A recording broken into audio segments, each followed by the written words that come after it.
Badou, aujourd'hui, tu as fondé un cabinet, BS Group, qui conseille tout l'aspect juridique des footballeurs. Aujourd'hui, tu as la tête, tu t'occupes en tout cas de plus de 30 joueurs de foot. Il y a aussi des filles. Je ne sais pas si ça. Il y a des filles aussi, non? Il y a une fille qu'on accompagne, ouais, exact. Ok. Ouais. D'abord, dans un premier temps, est-ce que tu peux nous expliquer réellement ton rôle en tant qu'avocat mandataire pour les sportifs? Après, par la suite, on va développer sur la relation avec le joueur, leur quotidien et leur vie. Déjà, la première chose, c'est que c'est vrai, quand j'ai fini mes études, très rapidement, moi, je vais travailler en cabinet. J'ai postulé dans pas mal de cabinets, ça a été très, très compliqué. J'ai eu la chance qu'en 2011, il y a eu la loi qui a permis, en mars 2011, aux avocats d'être avocats mandataires sportifs. Et à cette époque, moi, je jouais, j'étais passé par le Red Star et l'avocate qui était avocate du Red Star travaillait sur cette loi. Elle venait d'être nommée par Nicolas Sarkozy à l'Élysée D'accord. et a travaillé sur cette loi pour permettre aux avocats de conseiller des footballeurs sans forcément avoir à passer la licence d'agent sportif. D'accord. Donc la première chose qui ressort de ça, c'est que quand on exerce cette activité, on est avocat. C'est la première chose qui ressort, c'est qu'on se dit souvent mandataire sportif, mais on est avocat avant tout. C'est-à-dire qu'on doit conseiller une seule personne. Soit on conseille un club, soit on conseille un joueur. Moi, j'ai pris la position de conseiller que des footballeurs et footballeuses, parce qu'on accompagne aussi aujourd'hui une joueuse qui évolue aux États-Unis, à Washington. D'accord. Et quand j'ai pris cette position-là, ça me permettait, moi, d'avoir un rôle précis et clair sans être en conflit d'intérêts. C'est-à-dire que je ne peux pas conseiller un club professionnel et conseiller un joueur de foot professionnel. Je vais conseiller un joueur professionnel et si je conseille un club, ce sera un club amateur comme les clubs que j'ai pu conseiller là aujourd'hui, des clubs de quartier qui ont besoin parfois de défendre leurs entraîneurs devant la ligue, devant la fédération, quand il y a des cartons rouges, des suspensions, etc. Donc aujourd'hui, mon rôle auprès des joueurs et des joueuses, en réalité, quand on va dire il est simple, c'est un rôle qui est global. Je deviens une sorte de référent en fait pour les joueurs sur tous les aspects juridiques au départ, c'est-à-dire comment ils vont rédiger leur contrat, qu'est-ce qu'on va retrouver comme clause dans leur contrat, leurs clauses concernant le salaire, les clauses qui vont concerner comment ils peuvent arrêter leur contrat avec le club. Ça va concerner aussi leur contrat de sponsoring. S'il y a un joueur ou une joueuse qui s'engage avec Nike, Adidas, Puma, New Balance, je vais relire ces contrats, je vais les négocier à leur côté. Grâce à la connaissance que j'ai des chiffres pratiqués soit par les clubs, soit par les sponsors, ça me permet d'avoir une possibilité de viser vraiment dans le mille et de ne pas, on va dire, bloquer une négociation ou faire en sorte que le joueur ou la joueuse s'est fait avoir dans la négociation. Donc ça, c'est les éléments principaux, c'est-à-dire contrat avec le club, contrat avec un sponsor. À côté de ça, je vais gérer aussi toute la partie juridique qui va concerner l'immobilier, quand ils vont acheter des biens immobiliers, quand ils vont investir dans des sociétés, parce que les joueurs et les joueuses sont régulièrement sollicités pour investir dans des sociétés. Et je pense que c'est une très bonne chose aujourd'hui. Ça leur permet aussi de sortir du monde du football uniquement, c'est-à-dire la partie terrain, mais pouvoir s'ouvrir l'esprit avec des possibilités d'investissement, aussi préparer l'avenir et cette reconversion qui arrive très très vite. Donc j'ai cette partie-là aussi au niveau juridique et puis après ça m'arrive de les conseiller sur des aspects aussi patrimoniaux. Quand un joueur va se marier, est-ce qu'il doit faire un contrat de mariage? Est-ce qu'il ne doit pas faire un contrat de mariage? Comment il peut rédiger ce contrat? Et là on a des équipes d'avocats qui viennent aussi m'épauler sur ces sujets-là, des avocats en droit de la famille, des avocats en droit fiscal aussi pour la partie fiscalité. Et on a aussi des avocats parfois en droit pénal parce que le joueur peut aussi être victime de cambriolage, il peut être victime aussi de vol. Donc toutes ces choses-là sont des sujets qui sont extrêmement techniques. Donc on a toute une équipe qui se met en place autour des joueurs sur ces sujets-là. Donc toi, grosso modo, tu n'es pas celui qui va chercher les clubs pour les joueurs. Toi, c'est lui qui va recevoir les contrats et qui va expliquer aux joueurs qu'en faisant ce type de contrat-là, par exemple, tu es plus gagnant, etc. Et vous vous occupez aussi d'autres aspects de sa vie qui va être, comme tu as dit, investissement et patrimoniaux. Exactement. Donc mon rôle, c'est vraiment au départ d'être une vraie plateforme, un référent vers qui tout va transiter. Et après, à charge à moi de faire appel à différents professionnels, s'il s'agit de la gestion de patrimoine, s'il s'agit de la partie un peu plus sportive, coaching, s'il s'agit de la partie scouting, même si j'ai mes références en tant qu'ancien joueur, je vais avoir aussi des professionnels qui peuvent intervenir au quotidien auprès des joueurs sur ces sujets-là, parce qu'ils sont extrêmement demandeurs sur ces questions-là. Sur la recherche de clubs, même si au niveau international, c'est autorisé, puisque en France, seul un agent peut rechercher un club pour un joueur. Généralement, et de manière principale, les joueurs qui viennent me voir sont des joueurs qui sont soit déjà en club, c'est-à-dire qu'il s'agit de négocier des contrats avec le club dans lequel ils sont déjà licenciés ou salariés, soit ce sont des joueurs qui sont extrêmement sollicités, c'est-à-dire qu'ils ont déjà reçu des sollicitations de club, ou ces sollicitations reviennent tout de suite vers moi et il s'agit en fait d'engager la négociation, rédiger les contrats, discuter avec ces clubs du projet contractuel et du projet aussi sportif. Donc en réalité, on a un vrai rôle d'avocat C'est celui qu'on voit le moins souvent parce que quand on parle d'avocat, quand on va même dans nos villes, dans nos quartiers ou autres, quand on voit un avocat, on voit tout de suite pénal, on voit tout de suite prison. Et c'est aussi la vision que j'avais quand j'ai commencé mes études de droit parce que je n'ai pas eu l'objectif tout de suite d'aller vers le métier d'avocat. C'est vraiment à la fin de mes études où je voulais au départ être juriste, je voulais travailler dans un club, où on m'a parlé de ce métier d'avocat en profondeur. Et c'est à ce moment-là justement que j'ai compris qu'il y avait aussi les avocats conseils. Et généralement, on se rend compte que le fait de ne pas comprendre qu'il y a un avocat conseil, l'avocat arrive trop tard. Il arrive quand le problème est déjà né. Alors qu'il existe ces avocats-là justement qui sont là pour anticiper avant qu'un problème arrive. Et c'est plutôt mon rôle au quotidien, c'est d'anticiper avant qu'un problème arrive et de faire en sorte que la situation du joueur elle soit sécurisée, vraiment sur tous les aspects. Le risque zéro, il n'existe pas, mais mon rôle au quotidien, c'est de faire en sorte que les risques ils soient minimisés au maximum. Donc, je suis vraiment cette plateforme-là et ce premier, on va dire, filet de sécurité. Je dis souvent autour du joueur, on a deux cercles. On a le cercle familial et on a le cercle qui va être le cercle, on va dire, conseil. Et dans ça, j'inclus les avocats qui vont être les personnes qui vont prendre ces premières balles, ces premières lames et qui vont devoir les arrêter. J'ai eu beaucoup de joueurs que j'ai pu accompagner, les joueurs qui ont eu des très grosses blessures, sur qui plus personne ne comptait. Mais en réalité, d'où on vient, on sait que c'est souvent une force, c'est ce que je dis souvent. Ouais. On se nourrit des difficultés, on se nourrit justement de toutes ces épreuves qu'on va passer pour pouvoir grandir. Et notre rôle au quotidien, c'est aussi leur apporter cette clairvoyance et aussi apporter cette confiance. C'est très bien, Badou. Mais les gars, les futurs footballeurs, les footballeurs qui regardent cette interview-là, qu'est-ce que vous attendez? Il faut aller chez BS Group. Attention, on est très limité sur l'accompagnement. Ça, c'est extrêmement important. Pourquoi? Parce que j'ai dit, il y a un conflit d'intérêt qui peut naître. Et le conflit d'intérêt, ce n'est pas simplement le fait que je conseille un club et un joueur en même temps, ça c'est interdit. Le conflit d'intérêt, il peut naître aussi si je conseille deux sportifs qui peuvent être en compétition. Donc ça veut dire que si demain j'étais amené à conseiller, je ne sais pas, Ronaldo et que Messi vient, les deux veulent le ballon d'or, les deux veulent les mêmes contrats, donc je peux être en conflit d'intérêt. Donc c'est très compliqué en réalité, c'est à la différence de certains professionnels qui peuvent travailler dans le football, mon rôle, c'est comme dans le football manager en réalité, c'est d'avoir une équipe où les joueurs et les personnes qui vont le composer, ça va être un vrai puzzle. Badou, je veux tu me parles un peu des footballeurs, des jeunes que tu accompagnes au quotidien, parce que moi, ça me tient à cœur. Moi-même qui ai fait du foot, qui est passé par Paris FC, etc. J'ai touché un peu le ballon, quoi, tu vois, Badou. Ah, technique, hein, pied gauche, pied droit. Moi, je suis gaucher, moi. Ah, voilà, bienvenue au club, tu vois. Mais moi, là, on s'entend bien. On s'entend bien, tu vois. Mais moi, de ce que j'ai vu, et toi, je pense que tu l'as vu aussi, je vois beaucoup de jeunes. Une fois qu'ils touchent de l'argent, notamment des gros sous, ils ne sont pas accompagnés. Et tu vois, ils perdent un peu les pédales, tu vois, ce qui est compréhensible. Tu es jeune, tu as travaillé depuis de longues années pour arriver à cet objectif-là. Tu es pro, maintenant tu commences à toucher de gros cachets. Je n'ai pas l'impression qu'ils sont beaucoup suivis. Il y a aussi tout ce qui va être sécurité. Aujourd'hui, c'est des jeunes aussi. Ils ne sont pas sécurisés. Il y a des vautours autour qui veulent leur faire du mal, prendre de l'argent.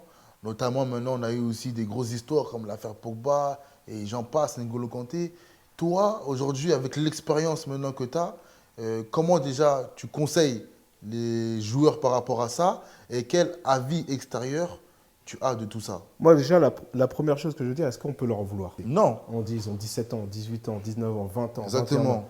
Moi, je ne sais pas comment ma tête leur a explosé. Bon, Dieu merci, hein, j'avais 100 euros, 200 euros par mois. Je ne peux pas faire le fou. Je suis obligé de rester moi-même et rester humble. Mais je me mets à leur place aujourd'hui. Est-ce qu'on peut leur en vouloir en réalité? Moi, je vais dire non. Moi, je nous en veux à nous, avec l'expérience qu'on a, avec les professionnels qui sont aujourd'hui autour d'eux, avec les parents aussi, parce qu'on parle de jeunes. Ces jeunes, ils ont des parents. Exactement. C'est quoi la responsabilité à ce moment-là? C'est notre rôle au quotidien, à nous tous. Et quand je disais tout à l'heure, ce sont des petits frères, ce sont des petites sœurs. Il y a aussi des parents. Notre rôle, c'est de les accompagner.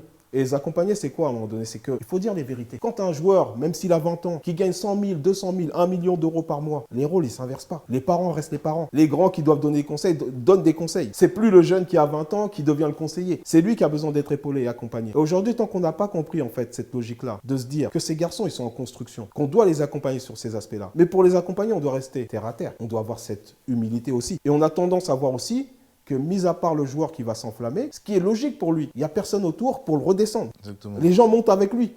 Et ça, c'est un gros problème. Aujourd'hui, si on n'arrive pas à régler ce problème-là, ça va être très compliqué. Et la vraie solution, moi je le vois au quotidien, la première chose que les joueurs que j'accompagne comprennent, c'est que je suis là pour leur dire la vérité. Et mon rôle et ma casquette d'avocat, elle m'oblige à cela. Si ce n'est pas leur intérêt, je dois leur dire. Si je ne le fais pas, c'est une faute déontologique. J'engage ma responsabilité, pas seulement juridique, mais j'engage ma responsabilité morale. Et c'est notre rôle.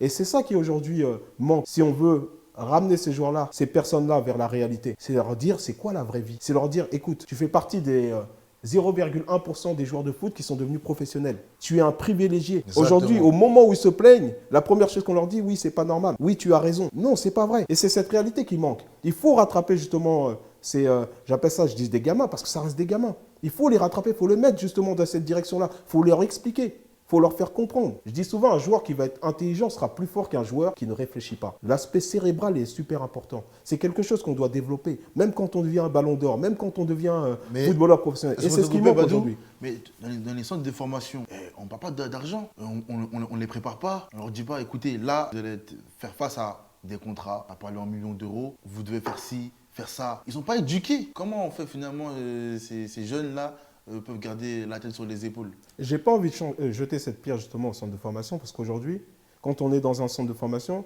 on a des coachs, des éducateurs. Leur quotidien, c'est aussi de les éduquer et ils le font. Ils le font avec leurs enfants parce que ces éducateurs en général sont pères de famille. Ils savent ce que c'est justement un jeune de cette catégorie qui peut s'enflammer très vite. Ils les rappellent régulièrement. Mais au moment où ça bascule, c'est souvent dans le passage du monde pro. Quand le joueur bascule dans le monde pro, les éducateurs du centre de formation n'ont plus la main. Ils sont considérés comme ceux qui géraient des jeunes. Donc la main, ils ne l'ont plus. Ils ont fait leur partie de travail, mais après, il y a un moment donné, une zone de flottement. Le passage du monde des jeunes en poste de formation jusqu'au monde professionnel, ce petit passage-là, il est extrêmement important. Et ce passage-là, ils n'ont plus la main, justement. Ils ont un rôle d'éducateur, ils sont sur de la performance, mais lorsqu'on arrive dans le monde pro, c'est la performance. Et parfois, on masque des choses, on ne dit pas les vérités. Et donc, j'ai envie de dire, c'est plutôt le monde professionnel qui, aujourd'hui, manque de repères pour ces jeunes-là. Les repères qui manquent, quels sont ces repères que toi, tu as remarqués, tu as vus? Aujourd'hui, c'est pour toi, là, quelle défaillance tu as analysée dans le monde professionnel? Ils sont responsables trop vite, ces jeunes. Ils sont trop vite considérés comme des exemples par qui ne se sont même pas encore construits. Donc aujourd'hui, je pense que ce qui manque, c'est l'accompagnement entre le monde des jeunes et le monde pro. Comment devenir un jeune adulte? Et tout est une question de maturité. Quand on voit des jeunes joueurs aujourd'hui comme Zahir Emery qui jouent en équipe de France, qui gardent cette stabilité, on sait que l'environnement familial permet cela. Je l'ai dit, le premier cercle, c'est la famille. Après, on a les représentants qui vont arriver, qui vont conseiller. Mais le premier cercle, c'est la famille. Mais si on parle de famille, Zahir Emery, comme tu as dit, on a l'impression que sa famille, vraiment, il y a un vrai travail qui a été fait.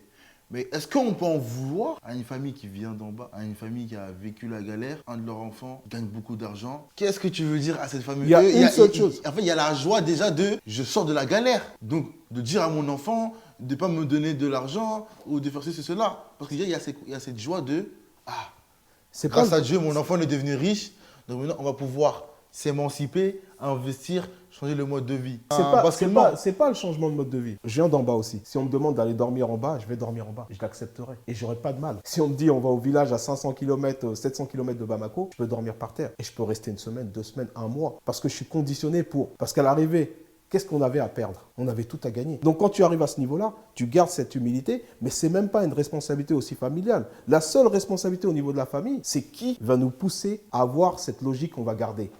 Par quoi et par qui et comment on est conseillé? Quels sont les mots qu'on va recevoir? Okay. Et cette humilité, c'est des choses qu'on peut aller chercher justement par des personnes qui vont avoir cette expérience. Attention, aujourd'hui on peut être en haut, demain on peut être en bas. Et à la fin d'une carrière, on se retrouve plus en bas qu'en haut, à 90%. Vous avez entendu les gars? Badou, il y a aussi la sécurité. Comment c'est possible que maintenant, des jeunes de 21, 22 ans maintenant sont victimes d'agressions, de cambriolages, de séquestration? Comment c'est possible que des gens, quand même, Paul Pogba et N'Golo Kanté, c'est des gens millionnaires. Normalement, il y a une sécurité autour d'eux. Comment ils sont atteignables? Comme là, on vient de voir pendant longtemps, début de saison, le gardien du PSG, Donnarumma, qui se fait agresser dans son hôtel. Même, parfois même l'entourage, même un avocat maintenant d'un footballeur est une cible. Donc toi, quel regard as-tu de tout ça? Moi, la première chose que je veux dire, c'est qu'aujourd'hui, ce qui se passe dans le football, ce n'est pas inhérent au football. Aujourd'hui, c'est inhérent à la vie de la société. La société, elle est au plus bas, dans les principes, dans les valeurs, dans le partage, dans la solidarité, dans la fraternité. Aujourd'hui, on passe dans la rue, on dit bonjour à une personne avec un sourire, on nous regarde de manière bizarre. C'est devenu anormal. Quand je change de pays et que je vois que je dis bonjour à une personne, on va dire elle me l'a dit avant. Et je suis limite gêné. Donc la société aujourd'hui comme elle est, elle déteint sur le football. Donc quand on regarde les problèmes du football, c'est les problèmes de la société. C'est vrai. C'est une réalité. Ce sont les problèmes de la société. Et quels sont ces problèmes? On a aujourd'hui un espace, un fossé qui se creuse entre tout le monde. On a des gens qui considèrent que d'autres personnes ne sont pas fréquentables, qui considèrent qu'ils sont une espèce supérieure, qui considère que personne ne va mourir, qui considère que certaines personnes sont supérieures à d'autres. C'est ça la réalité. C'est qu'on a un fossé qui se creuse.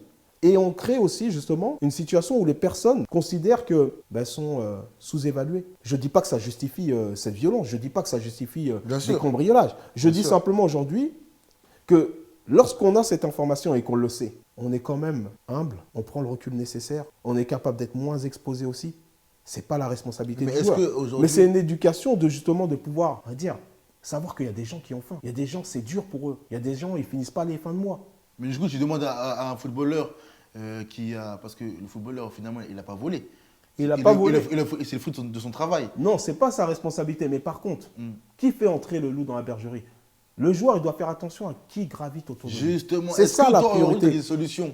Parce que les joueurs sont conscients qu'ils doivent faire attention à l'entourage.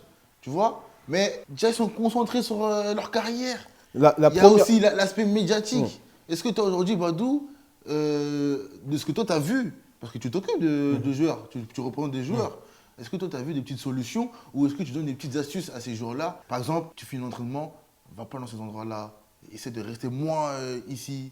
Est-ce qu'il y a des solutions concrètes aujourd'hui où tu penses que pour l'instant, il n'y a rien à faire, c'est faire attention, c'est de la prévention, anticiper, et puis c'est tout? La première chose, à l'inverse de ce qu'on voit à la télé ou autre, ou ce que peut redonner comme image un match de foot d'un joueur, les joueurs sont des personnes très, très, très ouvertes. La majorité des joueurs ont le cœur sur la main. C'est des personnes qui aiment aider, qui aiment partager. Elles ont grandi dans un endroit où on partageait. J'ai parlé de mon endroit, c'est les mêmes endroits. Donc ils ont grandi dans ces endroits-là. Donc ils sont dans le partage. Ils sont dans la logique de ne pas changer. Ils sont dans une logique de dire « je suis toujours le même ». Et malheureusement, quand on a fréquenté certaines personnes à 12 ans, 13 ans, 14 ans, 15 ans, à 20 ans, 25 ans, ce n'est pas les mêmes personnes. Exactement. Les personnes ont changé. Elles ont peut-être d'autres ambitions. Et pour parvenir à ces ambitions, elles ont des moyens d'y parvenir. Elles se disent parfois c'est ma porte de sortie. Et à ce moment-là, qu'est-ce qu'on peut faire? La première chose déjà, moi ce que j'ai pu constater, c'est que les joueurs, ils ont du mal à dire non. Le non, c'est très dur pour eux. La première chose que j'ai appris à des joueurs, c'est savoir dire non, mais avec respect. Et avec des explications, s'ils ont besoin de s'expliquer. Parfois, certains estiment qu'ils n'ont pas besoin de s'expliquer. Ils ont cette personnalité-là et ils ont cette maturité-là pour pouvoir le faire. Mais la plupart des joueurs ont du mal à dire non. Ils ont du mal à dire « je ne peux pas, je ne maîtrise pas ». Donc la première chose qu'on a dû apprendre à certains joueurs, c'est de savoir dire non, ou en tout cas savoir mettre une limite. Comme j'ai toujours un joueur, c'est bien de vouloir sauver le monde entier, mais sans rien et en étant ruiné, vous ne sauverez rien du tout. Merci beaucoup Badou pour ces conseils par rapport aux jeunes. Aujourd'hui, tu es quand même une réussite totale sur le plan professionnel. Aujourd'hui, est-ce que tu as des conseils à donner aux jeunes de banlieue, de tout ce que tu as vu, même par rapport au sport? Après, on parlera un peu aussi comment tu arrives à jongler, parce que tu es père, il y a aussi la vie de famille, tout ça demande du temps. C'est aussi comme on parle aussi de gros chiffres, de gros montants. Est-ce que tu arrives à te protéger, à jongler vraiment les deux? La première chose, c'est que qu'est-ce que je peux donner comme conseil, moi, aujourd'hui? Sachant que quand je donne un conseil, c'est toujours un conseil que j'essaie de m'appliquer à moi. À moi-même, parce que je considère que la première chose, c'est de se rendre des comptes à soi-même. On demande souvent aux personnes de nous rendre des comptes. Pourquoi ceci? Pourquoi vous ne m'avez pas donné ça? Pourquoi vous ne m'avez pas donné l'opportunité? Pourquoi vous ne m'avez pas recruté? Mais la première chose et le premier conseil que je m'applique et que je donne ensuite, parce qu'il faut se l'appliquer d'abord, c'est que je me rende des comptes à moi-même. Pourquoi j'ai échoué ici? Pourquoi je n'ai pas été bon là? Si à un moment donné, il y a une faille, c'est d'abord ma responsabilité. Comment je règle ce sujet-là? Parce que la première fois, ce n'est pas notre faute, mais la deuxième fois, on sait que c'est notre faute. Et ça, c'est la première chose qu'il faut comprendre, se rendre des comptes à soi-même. La deuxième chose, c'est qu'il y a une détermination à avoir. Mais c'est facile de mettre des noms, détermination, personnalité, maturité, mais on ne définit jamais ces mots-là. Détermination, c'est quoi? C'est que ça va être dur, mais je vais être solide. Je ne vais pas lâcher. Ça va être dur. Quand est-ce que ça va payer? Je ne sais pas, mais je sais que ça va payer. Et ça, c'est une détermination, c'est une définition de la détermination et de la résilience. La deuxième chose, c'est la personnalité. Il faut savoir agir dans le sens qu'on sent qu'on va réussir, quelles que soient les interférences, les personnes qui vont nous conseiller notre chose, les personnes qui vont nous mettre dans le doute. Je l'ai eu dans mes études. Pourquoi il fait des études? Pourquoi il ne s'arrête pas? Pourquoi il ne travaille pas? Pourquoi il ne va pas se marier? J'ai fait front avec l'aide de certaines personnes qui, à un moment donné, quand j'ai fléchi, m'ont fait comprendre qu'il fallait affirmer sa personnalité et savoir que chacun a sa voie qui est tracée. La troisième chose, c'est la maturité. Qu'est-ce qui manque aujourd'hui? La maturité au bon moment. On l'acquiert tous, la maturité. Certains l'acquièrent à 17 ans, certains à 20 ans, il y en a à 25 ans, il y en a à 30 ans, il y en a après des bêtises et des bêtises et des bêtises. Mais la maturité, elle s'acquiert au contact des personnes qui ont cette maturité. Moi, j'ai toujours fréquenté des personnes qui étaient plus âgées que moi. J'ai toujours écouté ces personnes-là. Je ne suis pas allé dans un sens où j'attendais qu'elles viennent vers moi, mais je suis allé vers ces personnes-là. Et aujourd'hui, on a des jeunes, et j'en parlais tout à l'heure des générations, qui attendent que les personnes qui ont plus de maturité viennent vers elles. Pourquoi? Parce qu'aujourd'hui, c'est l'argent roi. Celui qui a plus, il est au-dessus. Exactement. Moi, aujourd'hui, quand je parle à mon grand frère, il n'y a pas d'avocat, c'est mon grand frère. Et le conseil qu'il va me donner, et l'expérience qu'il va avoir, ou le papa du quartier, qui est un ancien, l'expérience qu'il va avoir, qu'il va me donner, c'est fois 1000. C'est les vieux sages. Ils n'ont même pas besoin de s'exprimer. Ce que je viens de dire en 1h30, ils le font en 2 minutes. 2 mots, 3 mots, c'est fini, c'est plié. Et c'est ce qui manque aujourd'hui, d'aller chercher cette maturité. Parce que c'est facile de mettre des mots, mais si on n'a pas la direction, le chemin, si on n'a pas comment, le comment on fait ça, on ne peut pas marcher. Et aujourd'hui, ces choses-là sont extrêmement importantes. Dans ma position, comment me protéger? Me protéger de quoi? On sait d'où on vient. On a quoi à perdre, comme je dis depuis le début. Mais justement, on a quoi à perdre? Aujourd'hui, tu es père. Je suis père, oui. C'est-à-dire que forcément, en tant que même un Malien qui se respecte, tu n'as peur de rien. Mais, tu l'as dit. Toi, tu n'as peur de rien. Mais tu es beaucoup occupé. Même toi et moi, on a eu des tas, c'était un peu compliqué à se joindre, tu vois. Mais tu es réellement occupé. Ce n'est pas un genre que tu donnes, tu es réellement occupé. La vie de famille à gérer. Le fils, il faut qu'il soit là, lui. Tu vois, il ne veut rien savoir. Lui, il faut que tu sois là. La madame. Et dans tout ça, ces gens-là aussi, c'est des gens que tu dois protéger. Car tu es en contact de gens riches, tu vois. On ne parle pas de petits sous. Toi, comment même, moi, par exemple, je suis quelqu'un de parano. Toi, comment tu arrives à gérer tout ça? C'est des choses aussi qu'il faut dire parce que peut-être qu'à travers ta réponse, qui est personnel, même les joueurs vont s'imprégner de ta réponse et recopier ou tu vois. La dernière fois, je parlais avec un de mes scouts et il rigolait, il me dit mais Badou, toi tu roules en VTT avec un casque dans Paris. Il veut dire au travers ça, toi tu es resté le vieux Normand là, tu respectes vraiment les choses, etc. Et tout. Je suis resté dans la question de l'humilité. Je ne dis pas qu'il n'y a pas des enjeux, je conseille des joueurs, mais il y a une discrétion, il y a une confidentialité. Quand je regarde les personnes qui sont à des années-lumière de ce qu'on fait aujourd'hui, qui sont certainement les personnes les plus riches, je parle d'un point de vue financier, dans le pays, je ne vois pas qu'elles sont exposées comme nous. Je ne vois pas aujourd'hui leur volonté de montrer qu'elles ont réussi. Et je ne vois pas cette volonté-là. Donc aujourd'hui, je reviens sur ce que j'ai dit tout à l'heure. On a des personnes qui ont besoin de s'affirmer, de réussir. Des personnes qui sont encore en bas, qui ont besoin de voir autre chose que de se dire « Ah, regarde, lui, il a percé par le matériel qu'il a. » On juge des personnes par rapport à ce qu'elles sont, pas par rapport à ce qu'elles ont. C'est ça la différence. C'est qu'aujourd'hui, le fait d'avoir un statut, soit professionnel du sport, que ce soit avocat, soit autre, on a besoin de le montrer. Pourquoi? Pourquoi on a besoin de le montrer? Moi, je préfère montrer la voie. Comment on parvient à manquer de rien ou à pouvoir donner le relais? Comment on va donner ce flambeau? C'est ça qui est important. C'est comment on monte la voie. Et comment on monte la voie quand on est professionnel? On veut transmettre. On veut transmettre ses compétences. On veut transmettre le peu qu'on a appris en toute humilité. Et surtout, on garde cette humilité. On est né dans le partage. Exactement. On est né dans le partage. Pourquoi on va changer des choses, comme je l'ai dit, qui sont des vraies valeurs, qui sont des vrais principes qu'on a? Parce qu'on considère avoir réussi. C'est ça la vraie question qu'il faut se poser. Mais là, c'est très lourd ce que tu viens de nous dire. Ça nous fait du bien, c'est une grosse leçon de morale. Encore une fois, moi, je tiens à te remercier. Je pense que même l'équipe de tournage, tu vois, on est ébahis par ta façon de parler. C'est limpide, c'est clair, c'est tranchant. C'est fait aussi avec beaucoup d'humilité, de sagesse et de bienveillance. Donc encore une fois, merci. C'est un honneur de notre part. Je vais te laisser le mot de la fin, qui est la signature du média. Pour toi, qu'est-ce que ça t'inspire, le mot agir? Agir, pour moi, c'est déjà échanger, partager, discuter, casser les codes, changer le game. Comme on dit, on va dead ça en général. C'est ce qu'on dit. On va dead ça. Si on vient pour faire quelque chose, faire à moitié, à peu près, moyennement, ça ne nous intéresse pas. Si on va dans une voie, c'est pour réussir. C'est comme la phrase que disait mon père, quand tu sors de chez toi, c'est pour faire quelque chose. Sinon, tu restes à la maison. Si tu changes et que ça t'emmène vers d'autres choses, il faut que ce soit pour casser les choses, casser les codes, avoir une nouvelle direction. Et pour ça, tu vas prendre des coups. Tu vas apprendre à prendre des coups. Il y en a qui ne vont pas être d'accord. Et alors, quand tout le monde est d'accord avec toi, c'est qu'il y a un problème. Il y a une part d'hypocrisie quelque part. Donc quand tu vas agir, tu vas créer des problèmes aussi. Tu vas te créer des problèmes. On va t'en créer aussi des problèmes. Mais alors? Et alors? À l'arrivée, qu'est-ce qui va se passer? On va t'enlever ta foi, on va t'enlever ta famille, on va t'enlever ce que t'es. On ne va pas t'enlever tout ça. Jamais. On va te perturber un peu. C'est comme sur un terrain, on va te tirer un petit peu le maillot, mais à l'arrivée, on va te le lâcher. Et si à un moment donné, tu n'arrives pas à te défendre, tu ne vas rien faire du tout. Donc agir, c'est ça. C'est aller à contre-courant. Et personne ne va aller dans une direction, comme des moutons. À un moment donné, il faut être des leaders. Mais déjà, il faut être leader de soi-même. Donc agir, c'est déjà agir en soi-même. Agir, c'est avoir des objectifs et mettre les moyens en face. Et les moyens, il n'y a pas besoin forcément d'argent. Comme je l'ai dit, je commençais, je gagnais 100 euros par mois. J'ai été agent de sécurité. C'est réel. J'ai été animateur. C'est réel. Ça m'a tué, non. Ça m'a donné une force. Badou, merci. Toute l'équipe d'Agisseurs, on te remercie encore une fois. Je te souhaite tout le meilleur, grosse force pour toi par la suite, en espérant te voir encore haut et haut, et d'occuper de gros postes, ou en tout cas on te souhaite tout le meilleur.